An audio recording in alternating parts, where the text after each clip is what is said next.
Ripper here. I'm here at Thailand at the tip of Phuket, and today I've got the R1M for a ride. I've had this all day and ooh, she's got some power. This is the beast right here. Sorry about the wind, I'm trying my best. So this thing has got way too much power for the street. I've got an 04 R1 and I thought that was quick. This thing eats it for breakfast.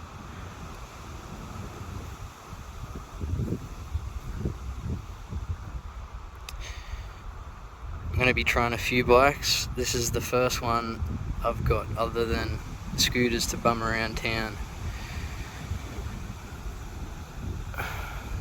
Biggest thing to note compared to the old R1 is all the fucking electronics.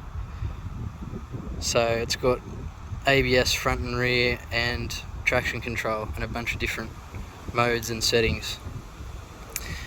Played around with them a bit. I just leave it on maximum power because I'm a lunatic. And yeah, you light it up coming out of a corner and the traction control will save you, but doesn't feel like traction control's coming on. I don't know if you've driven a vehicle with traction control before, but usually you feel the cut in power. With this thing, no cut in power whatsoever. It can do a better job when it breaks traction of controlling it and accelerating than I can without traction control. That's for sure.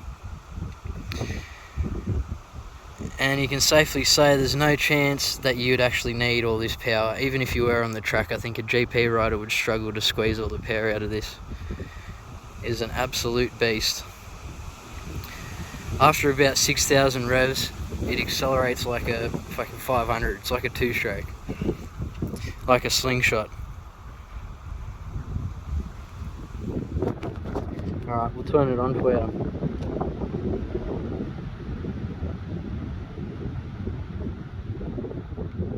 Alright, it's in first, so it will not let me start it. Now it's in neutral, we can go.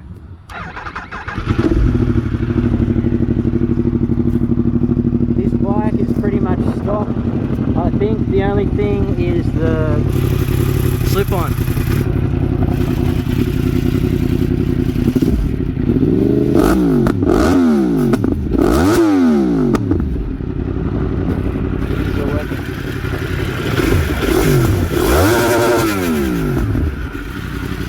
Loves it. Absolutely fucking loves it. And I love it too. Yep. Hopefully I don't die.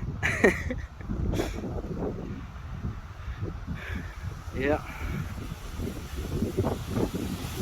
If you haven't been to Thailand before, I highly recommend it. There's a fisherman here. It's good to get out of town.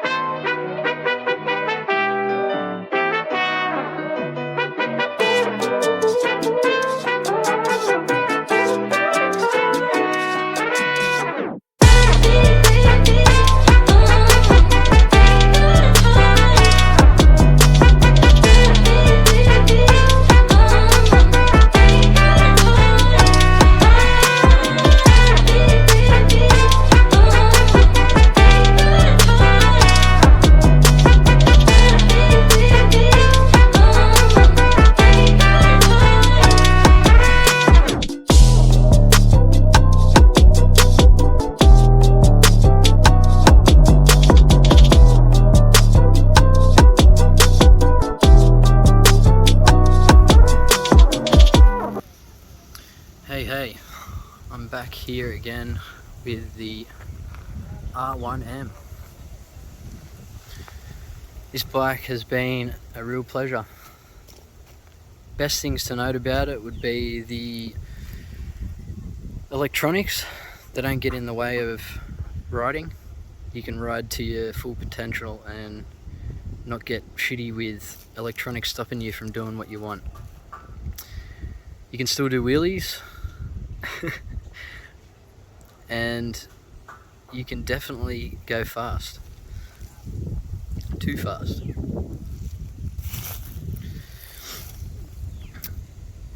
And the other thing I would like to mention is the suspension.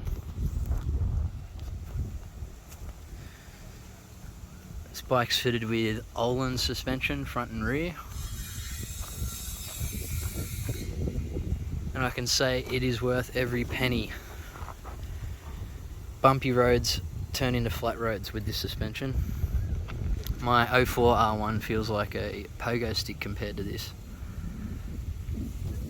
One thing I did notice negative about it is this slip-on here. I think they have not tuned the bike to suit it. So what I mean by that is it's misfiring and only on low RPMs. So it's a little bit of a misfire on low RPM, unless it's something like a coil or, you know, a problem with spark, but I doubt it, I really do, because when it's on the power there's nothing wrong with it, it's just that low end pickup that's got the problem. I think the bike doesn't know what fuel ratio to run it. As you can see here, there's like a port for a sensor with no sensor, sorry, and just a plug. So maybe because they haven't put the O2 sensor or whatever the fuck, carbon monoxide fucking fuck if I know, the sensor for the exhaust, there's no sensor there, so that may be why. But other than that, I cannot fault it. It's a great bike. It is a great bike. There's not much difference between the power modes. They all come on very similar, unless that's another issue with the tuning, but either way, it's definitely got no shortage on power. The other thing that sucks is there's a registration sticker right in the middle of this visor, so that's pretty much where they have to run them in Thailand. That's my understanding anyway. And yeah, when you're doing ridiculous speeds, that's where your head needs to be, and you cannot see shit. So that was a bit gay, but you get that. Other than that, yeah, I've got not much bad to say about it. It's a beautiful bike, absolutely beautiful. You just can't ride it slow, you know, like if you're going around Phuket or somewhere in the city, you don't want this. You really don't. It's just a pain in the ass. Hardly wants to ride lower than 60 kilometers an hour. Like, it's a pain in the ass to ride any slower than 60 kilometers an hour. This bike's only good for 100 plus. And yeah, I won't get into much about speeds because I don't know if I can get in trouble. Because obviously I am riding this thing on the road, not the track. And another thing that was shit that I apologise for you guys is I couldn't get any footage on the GoPro. Next time I'm going to bring my own helmet with me so I can mount it any way I choose, and I would have liked to have rented one with a GoPro mount here. I tried to talk them into letting me put one here, but they would not let me, so fortunately no GoPro videos. It's probably for the best, because I might get in trouble for the things I was doing or not doing. Wink wink, nudge nudge. And the other thing that's shit is the tyres are completely stuffed on this thing. They're don't have a lot of money to play with here in Thailand, so what you see is what you get pretty much everywhere. There was another model that was out when I got this one, same exact thing, just slightly newer. Don't know how good the tyres were, and that probably fucked as well. Yeah, love it. Good job, Yamaha. Highly recommend it. Anyway guys, thanks for watching my poorly constructed YouTube video on the R1M.